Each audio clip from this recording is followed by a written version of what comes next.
सहनाववतु सहनौ भुनक्तु सह वीर्यं करवावहै तेजस्विनावधीतमस्तु मा विद्विषावहै. This is the Shanti mantra from the Upanishads. When a guru and shishya come together to learn a new thing, they chant, they pray. Sahanavavatu, let us be protected together. Sahanau Bhunaktu, let us enjoy this process of learning and teaching together. Let us enjoy the knowledge together. Sahaviryam Karvavahe, how? By working together. Let us work hard to learn together. And Tejasvina Vadhitamastu, whatever we have learned should illumine our intellect and should stay with us. We shouldn't forget next morning. Let us have that kind of focus and concentration. Tejas. Ma vidvishavahai, and more importantly, let us not be the cause of pain and suffering to each other as teacher and students. How wonderful this idea. We should be protected so that we can finish our education. We shouldn't fall sick. Worse still, depart. We should enjoy this knowledge together. It's not enough if teacher teaches from one side and students are not enjoying. They're all snoring away.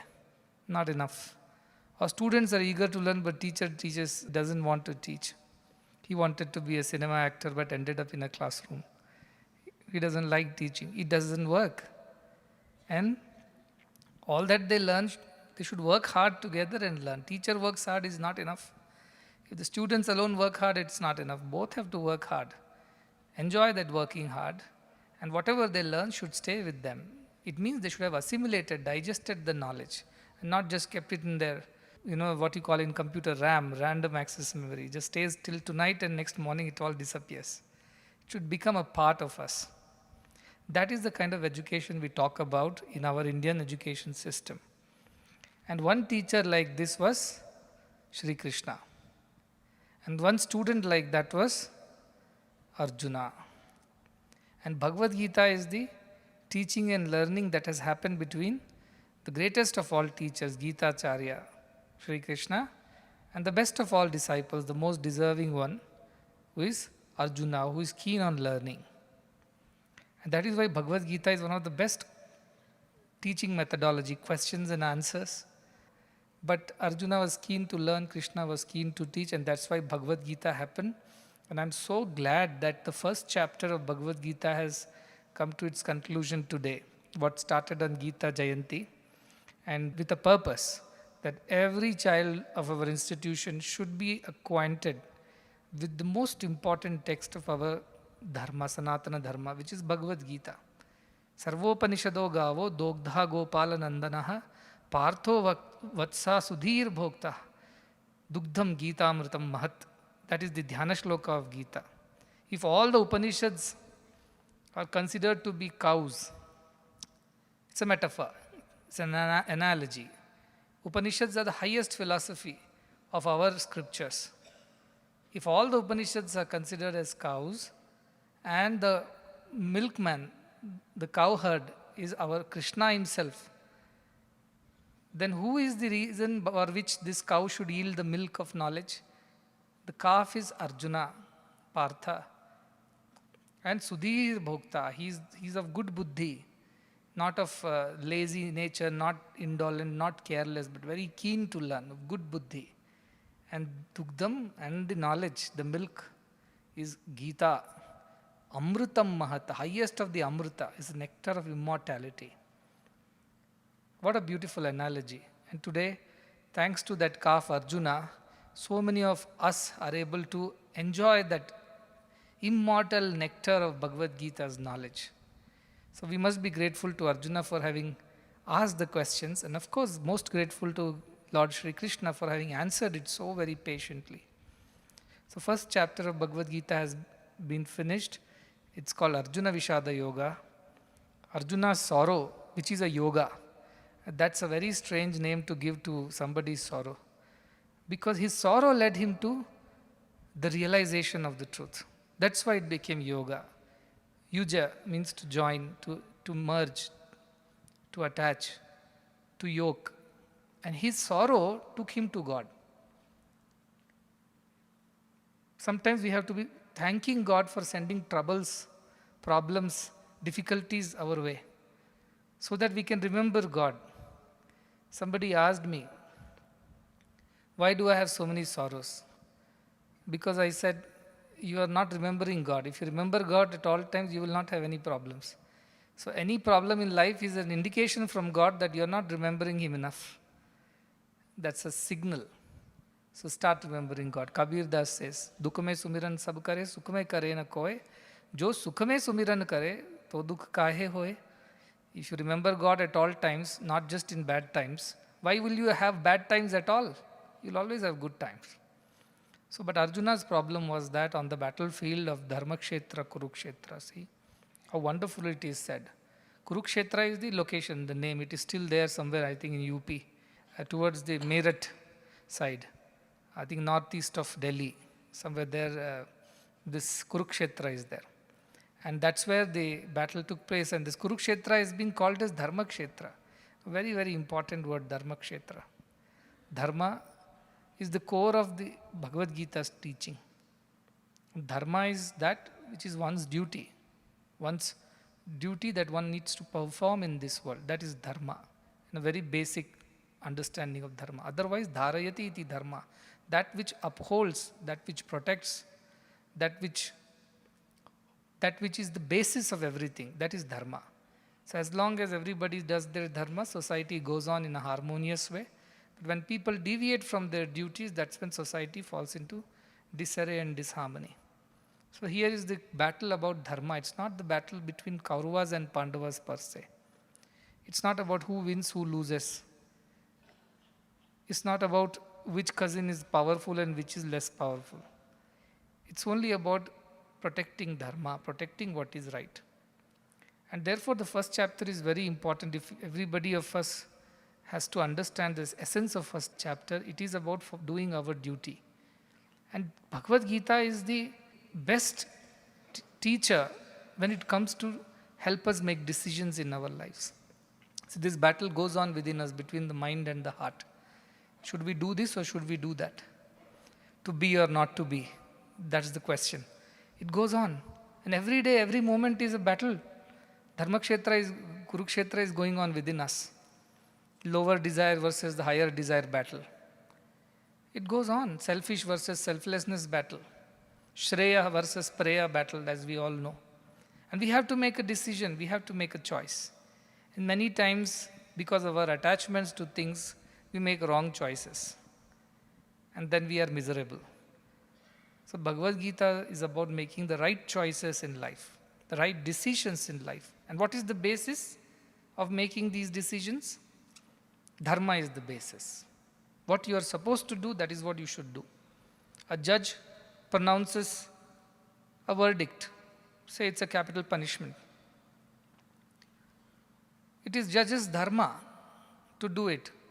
If it affects somebody's life, that is, even though it seems like violence, it is the dharma of the judge to do it. So judge is free from all sin and merit. Judge has executed a prisoner out of dharma, out of duty, and therefore the judge is free from sins or merits. Without any prejudice, without any personal agenda, just follows and does his duty. He is free from all sins and merits. So that is the idea. Arjuna is a Kshatriya. He ought to do his dharma. And what is Kshatriya's dharma? Kshatriya's dharma is not just to fight with those who do wrong to them. Kshatriya's dharma is to protect the people from anybody who does wrong to anybody. It's like police. Only when a pickpocket picks the policeman's pocket, it's not only then the policeman should run after the thief. Anybody's pocket the pickpocket picks, policeman has to punish him. So Arjuna was like the policeman, Kshatriya. As per our Indian thought, his profession in the society was that of a warrior, whose job was to protect people against all evil. Rama was a Kshatriya. He fought against Ravana. So also Arjuna was a Kshatriya. He had to fight the battle. But what happens there at the battlefield, like what happens for most of us, the attachment to his own people does not allow him to fight the battle.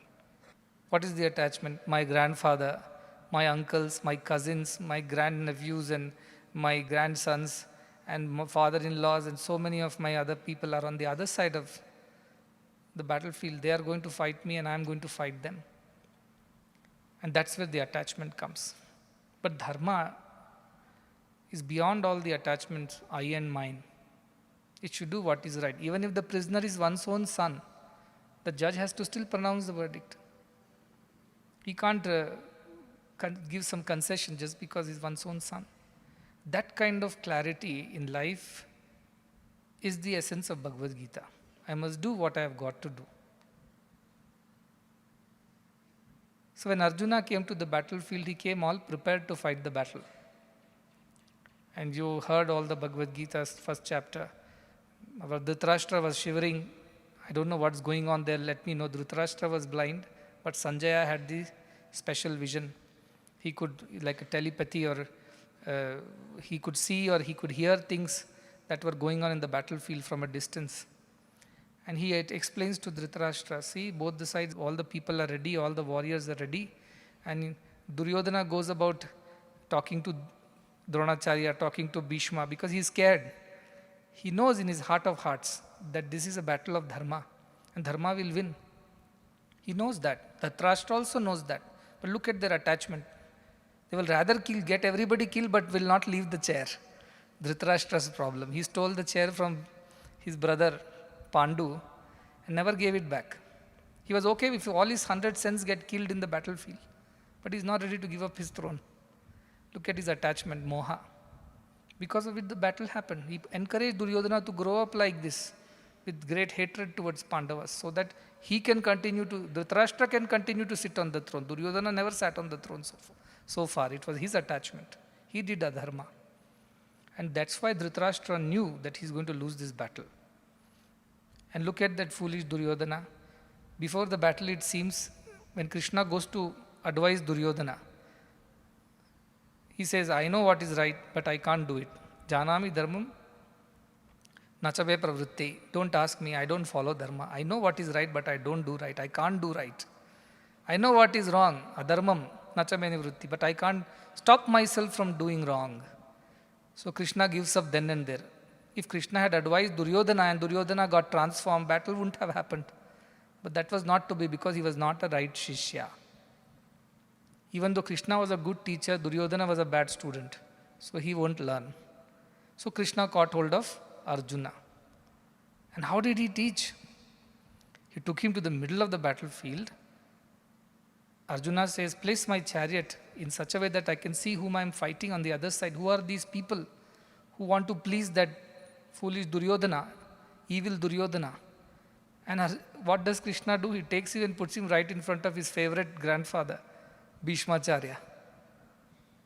And then Arjuna starts worrying. How can I kill my own people, my grandfather? He's okay to kill Duryodhana. He's okay to kill Dushasana. But he can't kill Bhishma. And he says, if I kill my own people, dharma will be destroyed in our kula will be destroyed. All the male folk will be killed. Female will be left helpless. They will have to marry people from other kinds of professions and things like that. The children born out of it, Varna Sankara will happen. Kula Nasha will happen. Therefore, I should not fight this battle. Na Kangshe Vijayam Krishna, he says, I don't want to win. And now the last slokas, he says, it's okay if they kill me. I'm ready to die, but I don't want to fight this battle, because of which my pitras will fall from the heaven. All kinds of things will happen. Women will be in distress. Children will have wrong upbringing. What gain will I have out of it? I'll rather die in misery than to kill everybody, and what enjoyment can I have, he says. And once every one of us will think, how nice Arjuna, how compassionate you are, how kind you are. You have the heart to feel the pain of others. But don't be deluded. He was not saying all this out of compassion. If he had compassion, he would not have come to battlefield in the first place. They would not have decided to fight the war. It was a concluded war. People were there to fight. But only because of his attachment, his hands start shivering. Gandiva falls from his hand. He falls on the seat. His throat chokes, gets fever. examination fever. I can't fight this battle. What it happens to us, right? A surgeon, when he needs to do a surgery on his own child, his hand shivers, even if he's a very good surgeon. But another's child, no problem. Because attachment comes into picture. That attachment is the reason for us to make wrong decisions in life, wrong choices in life. It could be attachment to anything, but attachments lead to wrong decision making.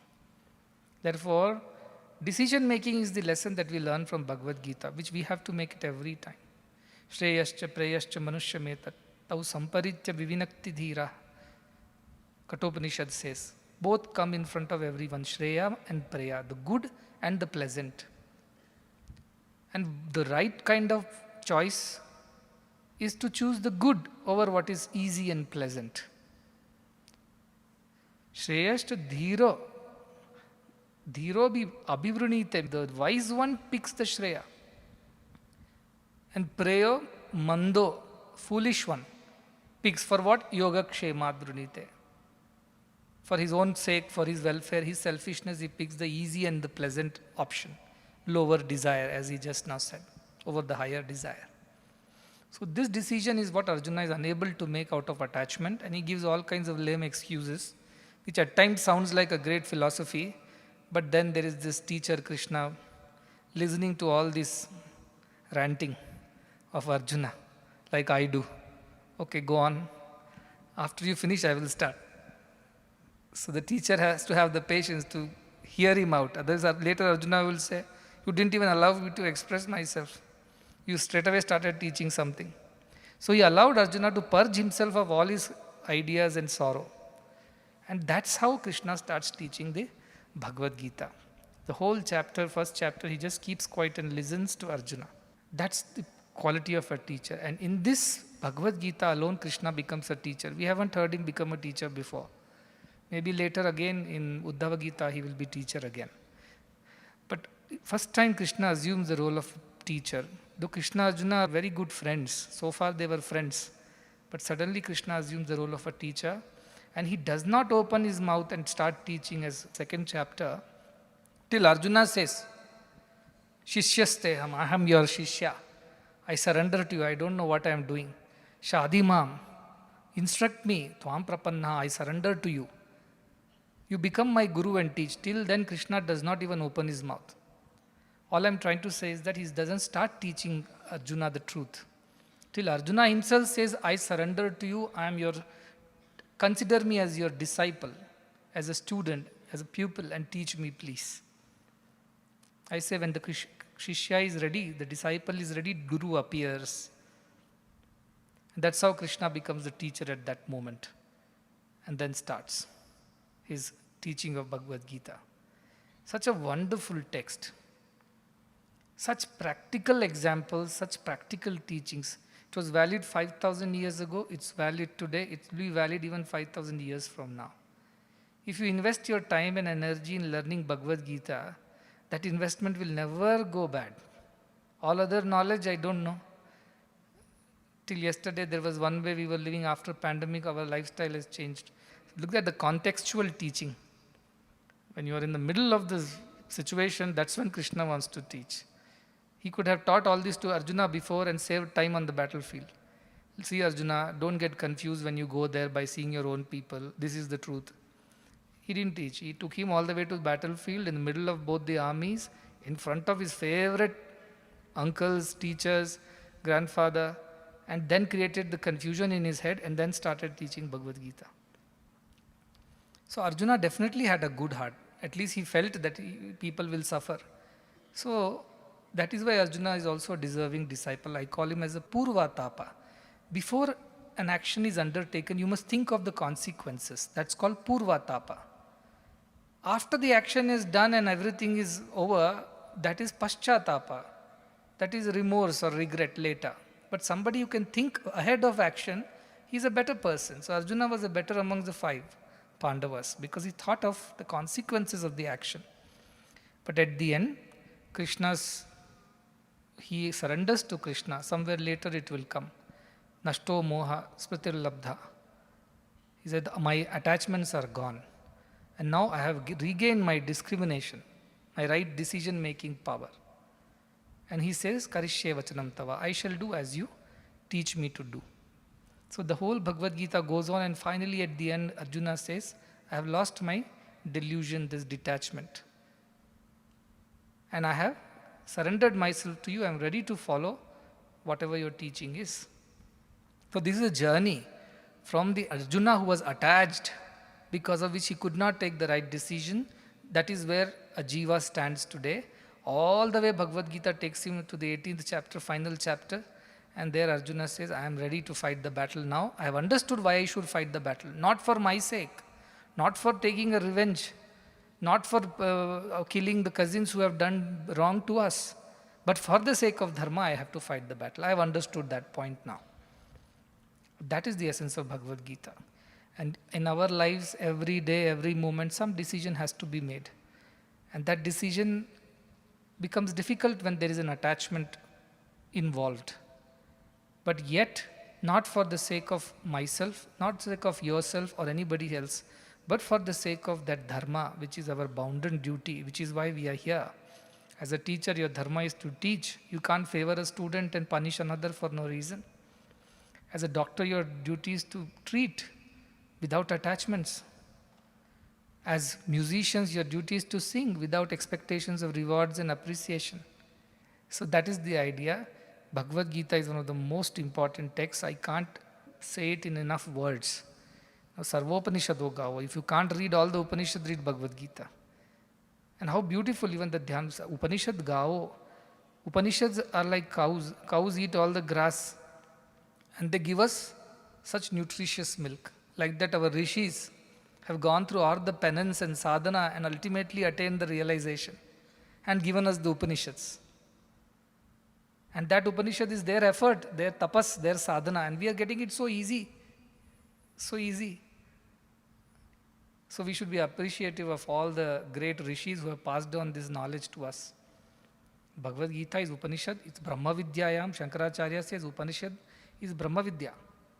And also Yoga Shastra, it also has a methodology. There is a process, there is a logic in Shastras. Upanishad is philosophy. Shastras have logic. Shastra, it also tells you logically how to attain Brahman. Doesn't just teach you the philosophy and leave you in the dark. It teaches you gradually, step by step, how to attain that truth. Therefore, Bhagavad Gita is one of the most wonderful texts. And I'm so glad that all our children are able to repeat the shlokas. And I'm sure you have understood the meaning most of the time. The meaning has been explained very simply and nicely.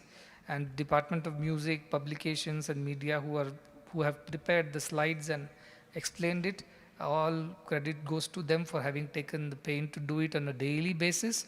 Hearty congratulations for having done this.